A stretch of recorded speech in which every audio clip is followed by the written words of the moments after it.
Happy anniversary প্রিয়। দেখতে দেখতে বিয়ের 2টি বছরে কেটে গেল। কিভাবে যে 2টি বছর কাটিয়ে ফেললাম বুঝতেই পারলাম না।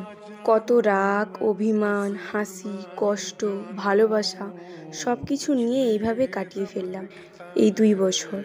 কিভাবে যে সময়গুলো এত তাড়াতাড়ি চলে গেল বুঝতেই পারলাম না। খুব ভালোবাসি গো তোমায় প্রিয়।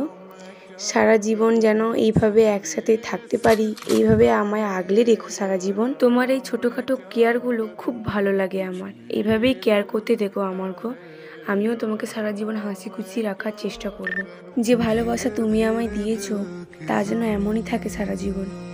আজকের এই বিশেষ দিনে আমি তোমায় বলতে চাই, তুমি আমার সব খুশির কারণ। চিরকাল এমনভাবেই আমার হাতটা শক্ত করে ধরে রেখো, তাহলেই আমরা আমাদের সামনে আসা সব বাধা বিপত্তি ঠেলে এগিয়ে যেতে পারবো আরও অনেক বছর। আজ থেকে অনেক বছর পর হয়তো এই কথাগুলোর কোনো অস্তিত্ব থাকবে না, কারণ তখন আরও অনেকগুলো বছর একসাথে কাটিয়ে ফেলবো আমরা। শুধু থাকবে আমাদের ভালোবাসা আর আমাদের স্মৃতিগুলো। শুভ বিবাহ বার্ষিকী পুচু, অনেকটা লাভ ইউ।